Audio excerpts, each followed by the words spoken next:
sekalian, adalah di Yerusalem seorang bernama Simeon. Dia seorang yang benar dan saleh, yang menantikan penghiburan bagi Israel. Roh Kudus ada di atasnya, dan kepadanya telah dinyatakan oleh Roh Kudus bahwa ia tidak akan mati sebelum ia melihat Mesias, yaitu Dia yang diurapi Tuhan. Ia datang ke bait Allah oleh Roh Kudus. Ketika Yesus anak itu dibawa masuk oleh orang tuanya untuk melakukan kepadanya apa yang ditentukan hukum Taurat, ia, Simeon, menyambut anak itu dan menatangnya sambil memuji Allah. Katanya, "Sekarang Tuhan, biarkanlah hamba-Mu ini pergi dalam damai sejahtera sesuai dengan firman-Mu, sebab mataku telah melihat keselamatan yang daripada-Mu, yang telah Engkau sediakan di hadapan segala bangsa, yaitu terang yang menjadi penyataan bagi bangsa-bangsa lain dan menjadi kemuliaan bagi umat-Mu Israel." Ayat emas renungan kita adalah ayat 29 dan 30. Saya ajak kita sekalian membaca bersama-sama dengan bersuara ayat 29 dan 30. Ayat 29. Sekarang Tuhan, biarkanlah hamba-Mu ini pergi dalam damai sejahtera sesuai dengan firman-Mu, sebab mataku telah melihat keselamatan yang daripada-Mu. Awal khotbah ini saya hendak memberikan sebuah teka-teki, sebuah riddle. Dengar baik-baik dan saudara jawab. Oke, saudara pikir kita ini apa? Siapakah saya? Tidak dapat dibeli. Pertama, ini untuk semua orang yang beranggapan bahwa segala sesuatu bisa dibeli dengan uang. Untuk hal yang satu ini, dia tidak dapat dibeli, tidak dapat disewa, tidak dapat kalau nggak bisa beli, nggak bisa sewa, kita bikin sendiri aja. Tidak dapat dibuat, tidak dapat dipinjam. Wah, ini komoditas pasti mahal sekali. Kalau gitu mari kita tabung dia. Tidak dapat ditabung, tidak dapat disimpan. Siapakah saya? Saya cuma dapat dipakai dan dihabiskan. Kalau kita rasa terlalu sayang karena susah, didapat, nggak bisa dibeli dan sebagainya, nggak mau pakai, nggak mau habiskan, dia juga bakal habis. Saudara nggak pakai, dia habis juga. Siapakah saya? Siapa saudara? Apakah saya? Waktu. Good job. Waktu. Siapa yang bisa beli waktu? Orang terkaya di dunia, dia bisa beli waktu? Tidak. Setiap orang mendapat waktu yang sama. Berapa? 24 jam sehari. Tidak dapat kita sewa, tidak bisa kita pinjam, bisa disimpan nggak? Nggak simpan. Hanya bisa dipakai. Saudara yang mau pakai, dia juga habis juga. Bukan. Waktu itu begitu penting. Dan umur kita adalah waktu kita yang Tuhan berikan.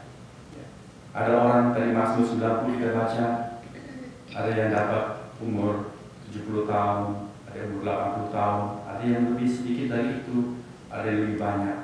Itulah waktu untuk masing-masing. Tetapi dia tidak bisa kita buat, tidak bisa kita pinjam, apapun kita beli, tidak bisa. Tidak mau kita pakai, dia juga lewat, pasti habis. Jadi waktu, umur kita begitu penting, saudara-saudara. Riddle itu saya hubungkan dengan tema hari ini, menjelang matahari terbenam. Nah, kalau saudara mendengar tema ini atau kalimat ini, menjelang matahari terbenam, pengertian apa yang terlintas dalam pikiran saudara? Menjelang matahari terbenam, tentu macam-macam jawabnya. Bisa yang bilang menjelang matahari terbenam, oh sebentar lagi Aku sudah janjian sama pacarku, itu kalau anak muda, ya. Lewat maghrib sudah janjian mau pergi nonton menjelang matahari terbenam, dia senang mau pergi ke rumah kekasihnya. Tapi dalam pola kehidupan umum, menjelang matahari terbenam itu artinya sisa waktu semakin sedikit untuk hari itu. Terutama di dalam budaya Yahudi, yang disebut hari itu adalah dari matahari terbit sampai matahari terbenam. Itu hari maksudnya daylight, siang hari, itu maksudnya siang hari. Sesuai itu malam. Tuhan Yesus berkata, bekerjalah selagi hari siang, karena malam akan tiba dan tidak ada seorang pun yang dapat bekerja. Itu budaya pada zaman itu, nggak laku zaman sekarang. Sebab sekarang siang malam orang kerja.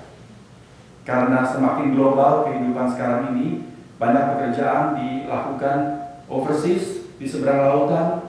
Di sana siang hari, kita malam di sini. Tetap malam hari pun saudara harus meeting, harus conference, teleconference, teman-teman melakukan itu semua, bukan? Tapi dalam pengertian Alkitabiah, kita harus memanfaatkan siang, artinya selagi ada kesempatan. Menjelang matahari terbenam, berarti waktu itu sisa sedikit, waktu yang produktif, waktu yang bermakna. Dalam pola kehidupan umum juga sekarang tetap kita masih memberlakukan. Kalau menjelang sore berarti jam kantor sudah mau tutup. Sebentar lagi kita boleh pulang dan istirahat. Itu yang wajar kan. Jadi khotbah hari ini saya maksudkan sebagai sebuah pelunasan tanggung jawab pastoral. Maksudnya bagaimana? Jemaat Kristus Community, profilnya itu sebagian besar, mayoritas terbesar adalah pasangan-pasangan muda dalam usia karir, usia produktif. Orang tua bisa dihitung dengan jari. Ya. Coba, ya, berapa orang tua? Sedikit. Jadi, maksud saya pelunasan tanggung jawab itu begini. Kegiatan kebanyakan untuk orang-orang usia produktif itu dan anak-anak. Kegiatan senior belum ada. Sudah pernah diusahakan tapi belum mendapat respons. Jadi pada sore hari ini saya pikir perlu kita menaruh perhatian tentang waktu yang semakin sedikit. Sebetulnya ini bukan hanya buat senior. Ada nggak orang yang waktunya makin lama makin banyak? Meskipun dia anak kecil, tetap waktunya makin lama makin sedikit. Waktu dalam artian umur, bukan? Karena setiap orang, entah dia tua atau muda, tidak dapat tidak, dia pasti bertambah tua. Cuma ketika dia masih kecil, dia senang kalau bertambah tua. Ya, anak kecil tadi umur 2 tahun waktu dia birthday dia bilang, I'm 3 years old. Nah, wah dia senang. Ya, bentar lagi dia bilang I'm 5. Dia senang. Tapi kalau sudah kepala 5, kepala 6, dia mulai gak enak rasanya kalau bilang, aku sekarang sudah cicak, sudah umur 70, ya, sudah umur 80. Tetapi makin berasa kita, makin sedikit waktunya. Menjelang matahari terbenam, kalau saudara pergi ke pantai, saudara tahu kebenaran ini, bahwa kita merasa waktu itu berjalan begitu cepat. Orang yang hobi fotografi, mau foto sunset, ya, dia harus tahu sunset jam berapa. Dan dia harus pergi cukup waktu untuk bersiap di sana menunggu matahari terbenam. Karena apa?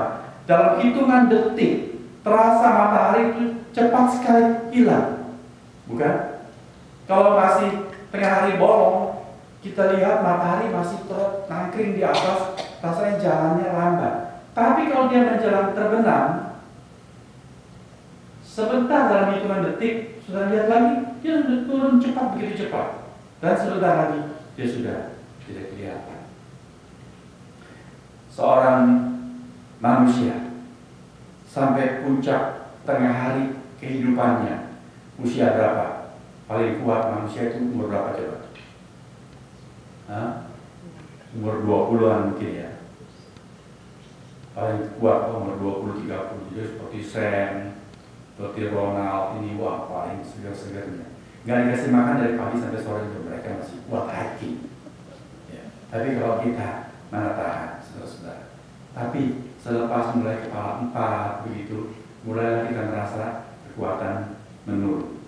Nanti ketika sudah umur 70, rasanya, wah, sebentar rasa begitu cepat sekali, segala sesuatu makin berkurang. Itulah hikmat dari tema menjelang matahari terbenam. Topik serupa ini nggak enak didengar. Sebab mau tidak mau kita harus bicara mengenai saat matahari terbenam itu, yaitu akhir dari kehidupan alias ajal atau maut. Rasanya senang kalau khotbah atau mimbar itu bicara hal-hal yang semangat-semangat, yang positif-positif, banyak harapan. Tetapi saudara, mau tidak mau, setiap orang pasti akan mengalami kematian. Jadi kita harus berpikir mengenai hal tersebut. Bagaimana perasaan kalau saudara berpikir mengenai menghadapi ajal atau kematian? Bagaimana rasanya? Ketika saya masih di Indonesia dan sebelum zaman serba internet, orang apa-apa masih baca surat kabar bukan atau koran harian. Lalu di satu lembar, satu halaman itu ada iklan-iklan duka, berita duka cita. Apa ciri khas berita duka cita?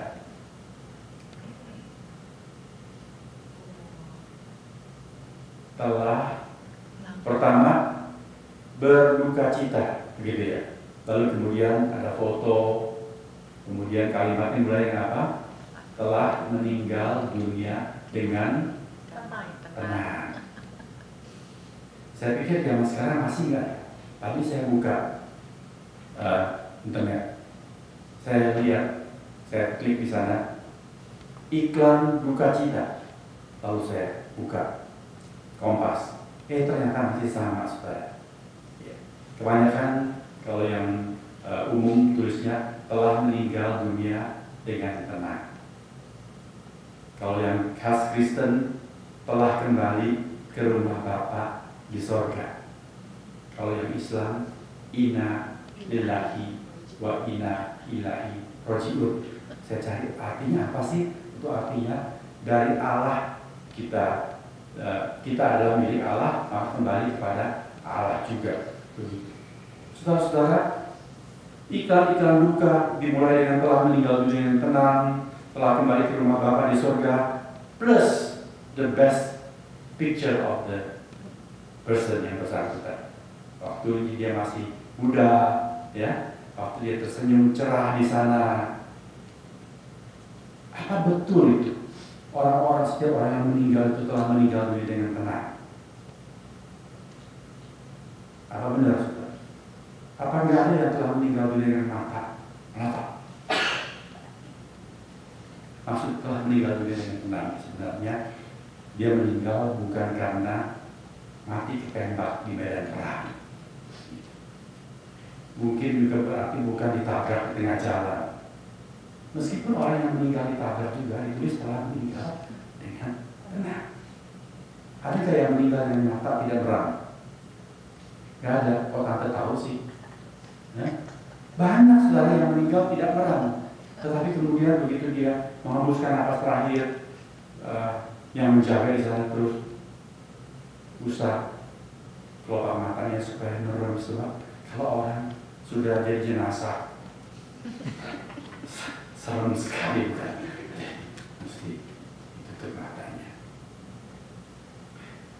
Telah meninggal dunia dengan tenang itu cuma kalimat yang bagus untuk orang yang sedang berduka cita.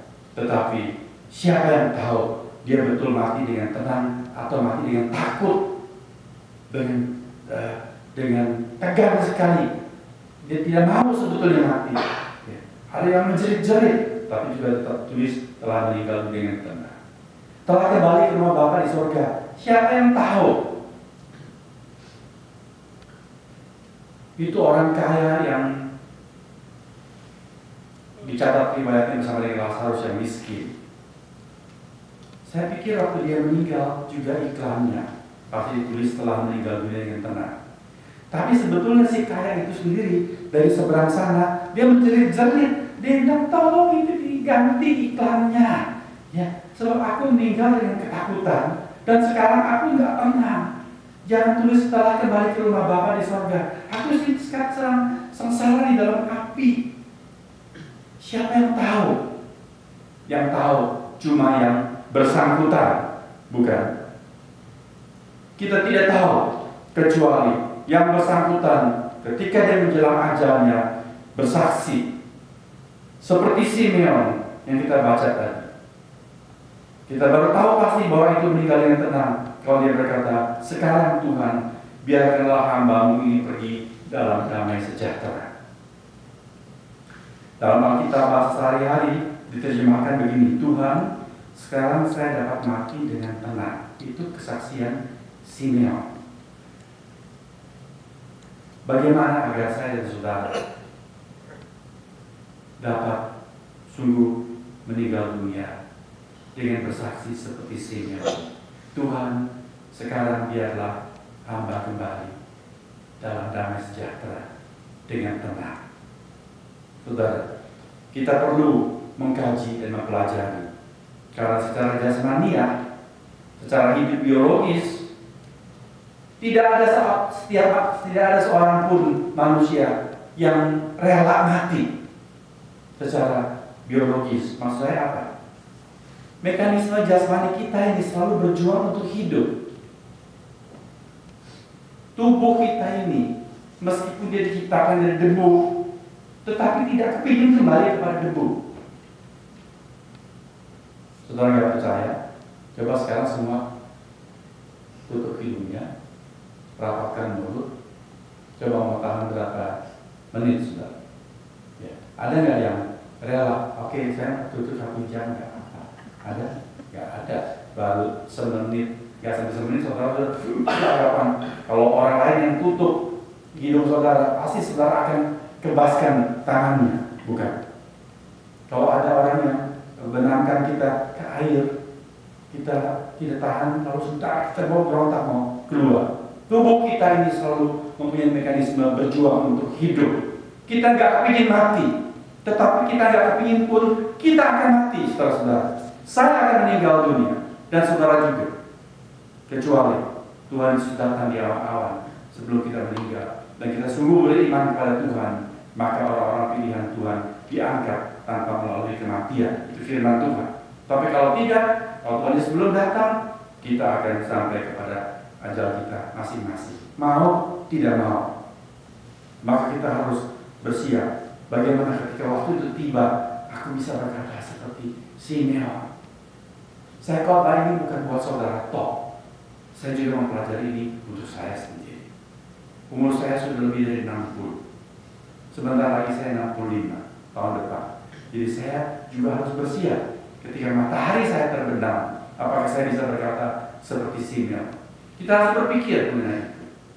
Dr. Billy Graham, hamba Tuhan yang termasyhur dan hamba Tuhan yang bijaksana itu, dia berkata, orang tidak tahu bagaimana dia harus hidup kalau dia tidak berpikir bagaimana dia mati nanti. Kalau kita tidak pernah pikir, nanti aku meninggal, aku mau meninggal dan bagaimana, hidupnya pasti orang itu tidak akan tahu. Kalau dia mulai berpikir, aku mau waktu aku meninggal seperti kata Simeon, biarlah aku pergi dengan damai sejahtera. Aku meninggal tidak dalam ketakutan. Aku ingin waktu aku meninggal, orang-orang yang menjaga di sekitarku bukan sedih, malah mereka merasa teduh, sejahtera, sebab dia melihat aku meninggal dengan baik sungguh di dalam Tuhan. Nah, bagaimana kita dapat sampai ke titik itu? Kita mau belajar dari Simeon. Siapakah Simeon? Di kota apa dia lahir? Apa latar belakangnya? Apa pendidikannya? Apa pekerjaannya? Tidak ada data yang jelas. Di dalam buku tafsiran Matthew Henry dituliskan di sana bahwa orang-orang yang mempelajari literatur Yahudi menemukan catatan-catatan yang memberikan suatu keterangan, ada suatu pendapat bahwa Simeon ini adalah anak Hillel, seorang rabi yang sangat terkenal. Bahkan Simeon ini adalah ayah Gamaliel. Jadi dia memang orang yang berbobot, orang yang penting di Yerusalem. Dan lebih dari itu, yang pasti Alkitab mencatat adalah bahwa Simeon adalah seorang yang benar. Kalau kita mencatat seorang itu benar, itu berarti orang itu hidupnya itu baik dengan hubungan dengan sesama. Ini urusan horizontal. Dia adil kepada sesama, dia baik, dia ramah tamah, dia jujur kepada sesama. Orang-orang menjegani orang seperti ini. Dan dia adalah seorang yang saleh. Nah, saleh ini adalah urusan vertikal. Dia mempunyai hubungan yang baik dengan Tuhan. Dia merindukan Tuhan. Dia suka hal-hal yang rohani. Pikirannya gak cuma kantau melulu. Pikirannya gak cuma cari duit, senang-senang, jalan-jalan, makan-makan. Bukan itu. Tapi dia selalu berpikir mengenai hal-hal rohani. Bagaimana itu surga? Tuhan. Itulah orang yang saleh. Orang yang merindukan Tuhan. Jadi hidupnya seimbang. Dua ini tidak bisa dipisahkan. Kalau orang mau berkenan kepada Tuhan, dia harus hidup baik dengan sesama. Kalau ada orang, wah kelihatannya baik-baik dengan sesama, tapi gak beres dengan Tuhan, hidupnya pasti tidak bisa ngomong seperti Simeon di akhir nanti ajalnya. Sebaliknya kalau ada orang bilang, wah dia saleh sekali rohani orangnya, rajin ke gereja, rajin baca Alkitab, dia hafal Alkitab dari depan sampai ke belakang, tapi dengan kehidupan sesama itu gak beres, orang itu Tuhan katakan omong kosong. Sebab kalau tidak bisa mengasihi manusia yang kelihatan, bagaimana bisa mengasihi Allah yang tidak kelihatan? Dua ini harus seimbang. Simeon adalah orang yang hidup seimbang seperti itu. Dia berkenan kepada Allah, sehingga Roh Kudus ada di atas Simeon. Bagaimana dia tahu Yusuf dan Maria datang ke bait Allah membawa Yesus yang adalah Mesias, anak Allah yang diurapi? Itu adalah karena dia dipimpin oleh Roh Kudus. Jadi Simeon ini adalah orang yang hidup rohanianya baik sekali, dan dia terjemahkan dalam kehidupan sehari-hari yang beres dalam hubungan dengan sesama.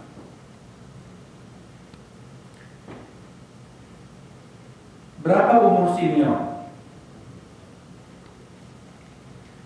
Kesannya seperti Simeon sudah tua. Tapi Alkitab tidak pernah bilang waktu dia ngomong seperti ini, dia itu sudah umur lawe, belum. Tidak bilang seperti itu, saudara-saudara. Bahkan karena pada waktu itu para ahli mengatakan Hillel masih hidup, kemungkinan Simeon juga masih segar bugar. Tapi pada waktu dia berkata, Tuhan biarlah hamba-Mu ini pergi dengan damai sejahtera, itu artinya kapanpun sekarang meninggal dunia, aku sudah siap. Itu maksudnya. Bukan hanya berarti dia orang tua. Dia mungkin masih muda seperti sebagian besar dari saudara-saudara, tetapi dia siap. Apa kita yang masih muda juga siap meninggal dunia? Atau kita berpikir, belum, karena masih lama kok nanti meninggal. Siapa yang bisa pastikan bahwa saudara masih lama akan meninggal dunia? Saya bukan nakut-nakutin saudara, tapi sudah banyak kejadian. Orang umur 40-an tiba-tiba stroke. Sekarang banyak orang stroke di bawah usia 50 stroke dan meninggal dunia dengan tiba-tiba. Bukan. Di dalam persekutuan doa kita sudah berkali-kali mendoakan keluarga-keluarga yang mendadak ditinggal pergi oleh anggota keluarga mereka tanpa disangka-sangka. Pak Taufik boleh bersaksi, masih relatif dengan Pak Taufik, umur 50 meninggal dunia mendadak. Betul 50 ya Pak Taufik? 51. Sedemikian mengejutkan, dia masih punya anak yang kecil-kecil. Sampai ibunya umur berapa Pak Taufik? 80. Ibunya umur 80-an. Saking kaget, saking sedihnya, besoknya ibunya juga meninggal dunia. Sudah lihat. Begitulah kehidupan, tidak menentu. Betul-betul kita harus serius belajar bersiap menghadapi kematian. Kita mau lebih dalam belajar dari Simeon. Mengapa Simeon dapat begitu siap dan rela meninggalkan dunia ini? Mari kita baca lagi ayat 29 dan 30 bersama-sama. Semua buka Lukas pasal 2 ayat 29 dan 30. Ready? Ayat 29. Sekarang Tuhan, biarkanlah hamba-Mu ini pergi dalam damai sejahtera, sesuai dengan firman-Mu, sebab mataku telah melihat keselamatan yang daripada-Mu. Jadi kalau saudara ditanya, mengapa Simeon dapat begitu siap dan rela meninggalkan dunia ini? Jawabnya apa? Jawabnya apa menurut firman Tuhan ini? Telah melihat keselamatan. Sebab dia telah melihat keselamatan yang dari Allah.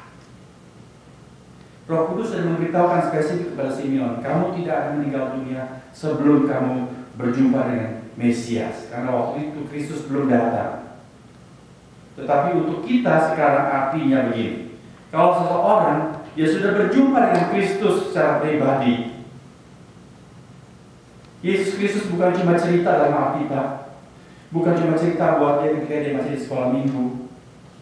Yesus Kristus bukan cuma yang dipercaya oleh Pak Pendeta atau majelis gereja, tetapi oleh dia sendiri pribadi. Dia sudah berjumpa dengan Tuhan Yesus. Dia kenal Tuhan Yesus secara pribadi. Dia punya hubungan pribadi dengan Tuhan. Dia punya personal relationship dengan Tuhan. Dia sudah menerima Tuhan sebagai juru selamat. Dia percaya Tuhan Yesus itu anak Allah, mati disalib, ganti dosanya. Dia percaya, aku diampuni dosaku. Mengapa? Karena Yesus Tuhan sudah tebus dosaku, sudah mati buat aku, menggantikan aku. Orang itu seperti Simeon, dia sudah melihat, mengalami keselamatan dari Tuhan. Jadi Simeon siap dan rela meninggalkan dunia karena dia sudah berjumpa dengan Sang Juru Selamat. Dia sudah berdamai dengan Allah. Mengapa orang takut meninggal dunia, saudara-saudara? Bukan cuma karena dia masih kepingin makan rawon di dunia ini, masih kepingin nasi pecel, masih mau minum Starbucks. Bukan cuma itu, tapi juga karena dia nggak tahu kemana sudah meninggal. Meninggal itu apa sih? Gelap ya, dikubur, ditumpuk tanah, atau dibakar. Aduh, apa itu rasanya? Dia nggak mengerti. Itu yang membuat kita takut. Tapi yang lebih dasar lagi, manusia rata-rata umumnya takut meninggal dunia. Karena apa? Karena roh manusia itu tahu dia masih belum berdamai dengan Allah. Dia masih bermusuhan dengan Allah. Surga itu rumah siapa, saudara? Rumah Allah, istana Allah. Kita mau masuk surga, mau masuk istana milik Allah, padahal kita belum berdamai dengan Allah. Coba bayangkan, kalau saudara diminta pergi ke rumah seorang yang saudara tahu tidak senang kepada saudara, dan saudara juga tidak senang pada dia. Kalau misalnya ada, semoga nggak ada. Kalau misalnya ada, kita punya musuh. Saudara leluasa nggak pergi ke rumah musuh saudara? Mau? Tidak mau. Sebab apa? Saudara pikir jangan-jangan sampai di sana dia buang ludah di depan aku. Waduh, tahan. Atau dia mungkin banting pintu, tidak terima saya. Aku nggak mau mengalami perasaan seperti itu. Bagaimana seorang manusia yang belum berdamai dengan Allah bisa berkata, biarlah aku pergi dengan tenang, dengan sejahtera, bertemu dengan Allah. No, sebab Allah dalam posisi hakim, raja segala raja, yang akan mengadili dan menghukum. Waduh, takut sekali, tidak leluasa. Alkitab berkata, tidak ada damai sejahtera untuk orang fasik. Orang fasik itu orang yang dinilai jahat oleh Allah. Hidupnya tidak beres menurut Allah. Orang seperti itu tidak bakal mengalami damai sejahtera. Jadi yang pertama, berdamailah dengan Allah. Kalau kita mau hidup tenang dan meninggal dunia dengan tenang, berdamailah dengan Allah. Dosa diampuni. Sebab sesudah itu raja dan hakim itu sekarang menjadi Bapa kita. Bapa yang maha baik, Bapa yang maha kasih. Kita tidak takut kepada Bapa yang seperti itu, bukan. Maut tidak lagi menakutkan untuk orang yang sudah berdamai dengan Allah. Dalam Mazmur 23, Daud mengubah sebuah mazmur. Tuhan adalah gembalaku yang baik, aku tidak akan kekurangan. Dan ketika berbicara mengenai maut, di dalam ayat keempat, Daud berkata, meskipun aku berjalan dalam dan melewati lembah bayang-bayang maut, aku tidak takut bahaya. Mengapa dia tidak takut bahaya? Mengapa dia tidak takut akan maut? Saudara perhatikan Mazmur 23 ayat 4 itu. Meskipun aku berjalan dalam lembah apa? Kekelaman. Lembah apa? Kekelaman. Oh, tadi saya nggak bilang lembah kegelapan, saya bilang lembah bayang-bayang maut. Ulangi lagi. Meskipun aku berjalan dalam lembah apa? Bayang-bayang maut. Bukan lembah maut, tapi lembah bayang-bayang maut. Saudara, siapa di sini yang takut pada bayangan? Ada? Kalau di tembok di rumah saudara ada bayangan singa, saudara takut nggak? Mestinya takut juga. Artinya loh, ada singa di rumah. Tapi kalau ternyata bayangan itu cuma dari proyektor, ya, dari film, dari slide saja, kita takut nggak? Tidak. Hanya anak kecil yang belum mengerti, dia takut kepada bayangan. Kalau dia lihat hitam-hitam di tembok, apa itu? Dia takut. Tetapi kita yang dewasa tidak takut kepada bayang-bayang, karena bayang-bayang itu tidak bisa berbuat apa-apa. Bukan? Kita cubit, dia juga tidak rasa sakit, malah kita yang sakit karena mencubit tembok. Bukan? Kita tidak takut kepada bayangan.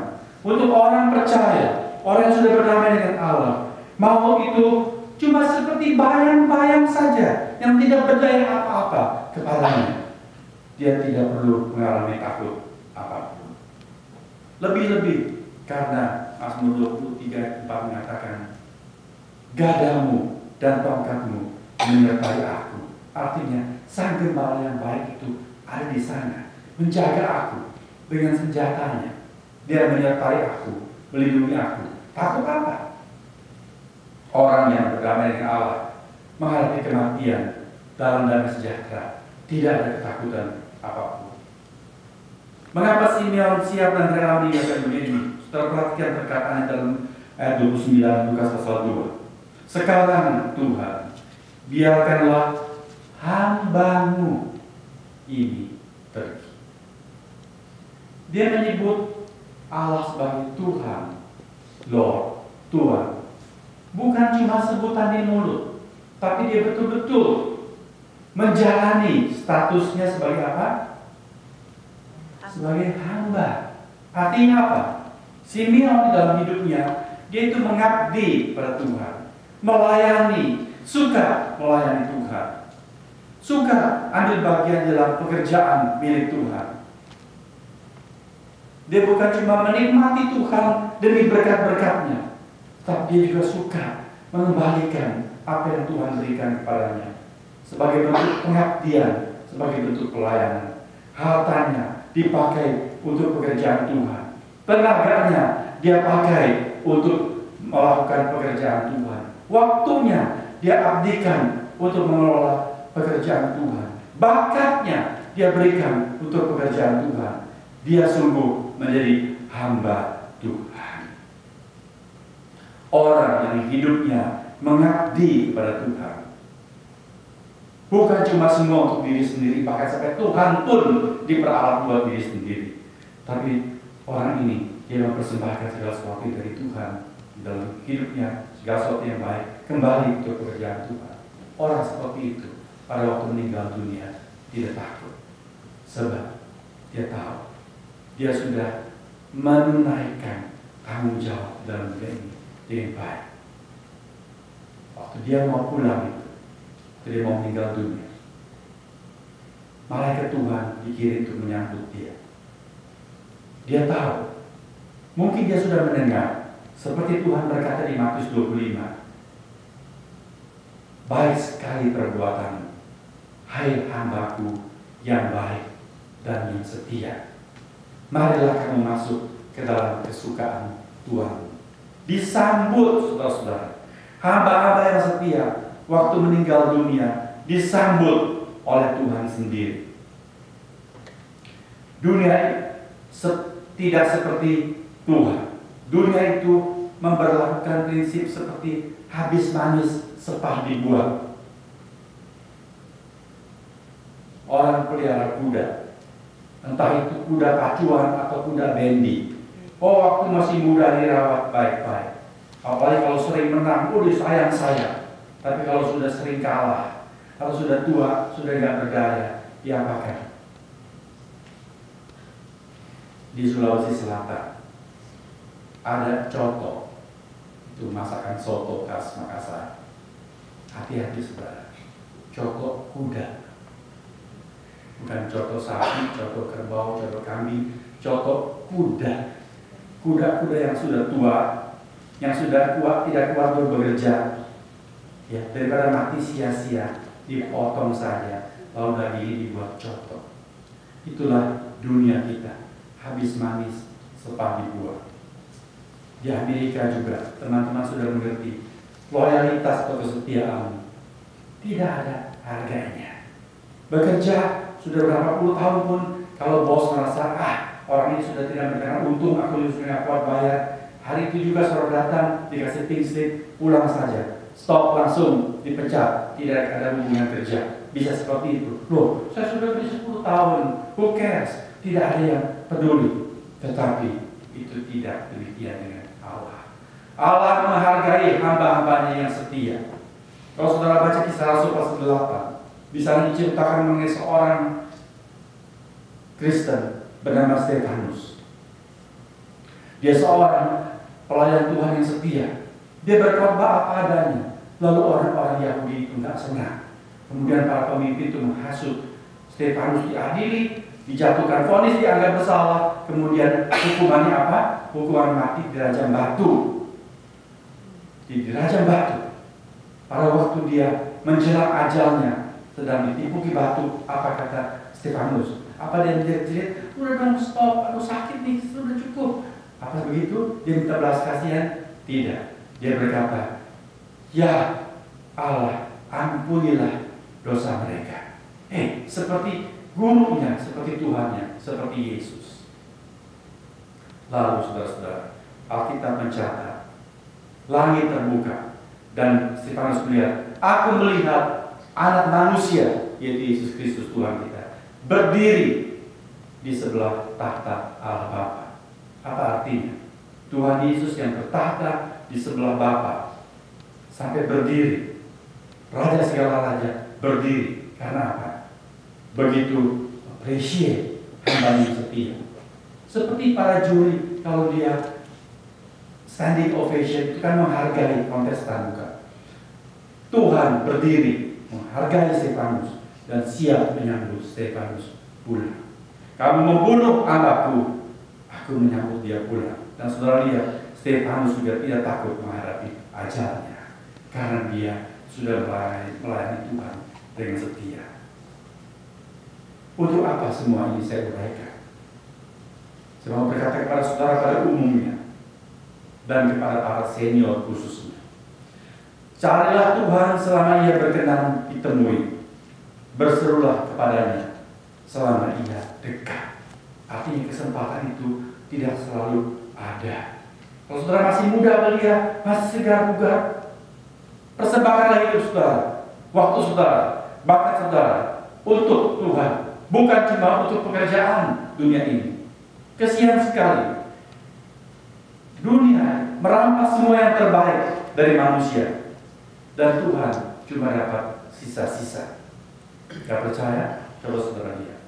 Saudara masuk sekolah, yang masih kuliah, jam berapa? Ronald pergi kuliah jam berapa, Ronald? Jam 6? Jam berapa? Jam 9. Ya. Pulang jam berapa?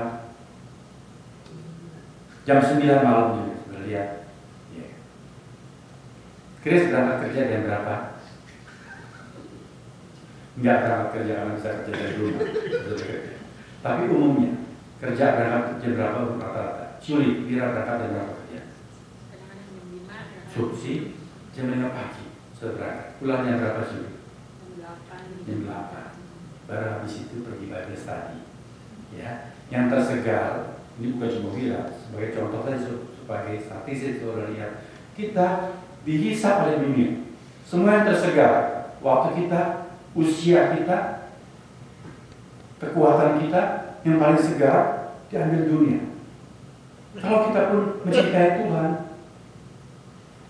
kebaktian doa pagi, kalau diadakan pukul 5, siapa yang datang? Dan gak sempat, bukan? Bikinnya sore hari. Sore hari datang sudah ngantuk-ngantuk, sebab sudah capek. Kalau ada pemahaman Alkitab juga pukul 7, setengah 8, kita sudah letih.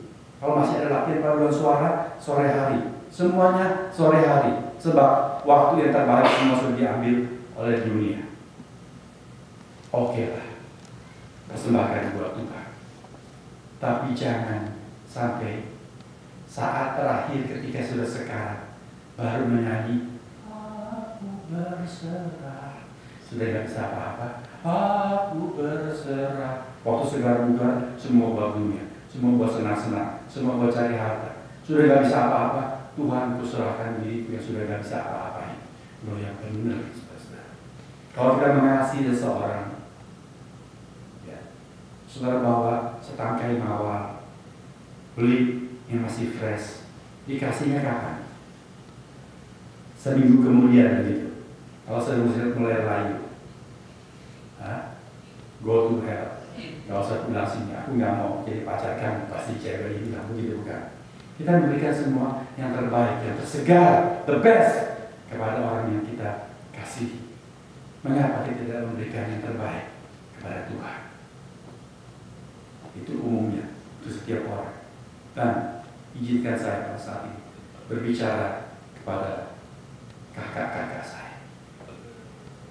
Bahkan yang bisa menjadi seperti ayah saya. Usia-usia senja, usia-usia lanjut, usia-usia yang semakin dekat ke matahari terbenam. Izinkan saya dan maafkan saya bicara soal ini. Terus terang, waktu kita sudah semakin sedikit, bukan tambah banyak, bahkan sudah tidak banyak lagi.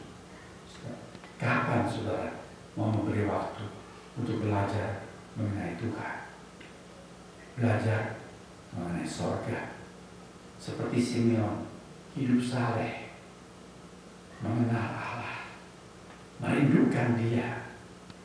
Kapan?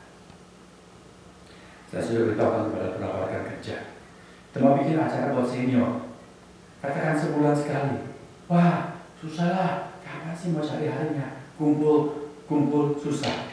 Saya tukar acara. Sekarang kita tidak usah datang ke gereja, tetapi kita akan bikin acara di rumah secara bergilir. Saya punya ide, misalnya bulan depan, kalau kita sudah mau mulai bulan depan, kita mau bikin acara di rumah Tante Kia. Ya. Lalu rekan-rekan senior yang lain dijemputi, saudara-saudara. Saya akan jemput saudara. Saya akan pinjam fan, siapa yang mau pinjamkan fan-nya kepada saya. Oke. Kalau nggak ada yang mau pinjamkan fan, nanti saya sewa bus. Saya suruh Papa Fit yang bayar busnya. Saya jemputi senior-senior keliling, semua datang ke rumah Tante Kia. Lalu kita bikin acara di sana bersama-sama. Betul? Kita menyanyi, memuji Tuhan, dikuatkan oleh firman Tuhan dari lagu-lagu rohani. Kita belajar firman Tuhan, kita bersekutu bersama-sama, dan tidak lupa tentu kita makan-makan juga. Dan bapak orang yang bisa suka makan-makan, why not? Nah, bulan depannya lagi kita bikin di rumah Tante Dina. Kalau Tante Dina tidak keberatan, yang lain semua dijemputin pergi ke sana. Mau saudara? Mau? Yang mau cuma Tante Kia. Yang mau cuma Tante Kia. Jadi cuma saya berdua sama Tante Kia. Yang fellowship. Ya coba pikirkan. Menjelang matahari terbenam, mengapa tidak gunakan baik-baik untuk belajar mengenal Tuhan? Sebab kita perlu satu saat ketika itu hidup kita diketuk. Yang datang bukan Pak Pendeta. Kalau Pak Pendeta yang datang bilang, saya lagi boeng Pak Pendeta, gak ada waktu. Yang telepon berbunyi, kita bisa biarkan saja, dia lihat message di sana. Tapi kalau yang datang ini nggak bisa ditolak, malaikat mau. Wah, kita nggak bisa bilang, aduh masih sibuk, nanti sore ada undangan acara. Gak bisa, sekarang juga, datang besok aja. Gak bisa. Waktu itu apa kita bisa berkata, bahkan silakan masuk. Aku siap pergi dengan damai sejahtera. Saya berkata seperti itu. Kita harus bisa berkata seperti itu. Mau sudah bisa berkata seperti itu? Saya mau. Saya mau pada waktu nanti saya meninggal dunia, saya tidak takut. Selain hatinya, dengan gembira, seperti Paulus berkata, aku sudah menyelesaikan pertandingan yang baik. Aku sudah mencapai garis akhir.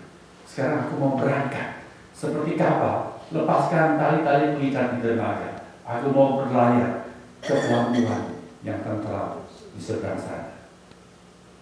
Marilah kita memikirkan hal ini. Kapan kita mau mulai acara senior? Bulan depan mau mulai? Nanti saya akan hubungi saudara masing-masing. Tuhan memberkati kita. Amin.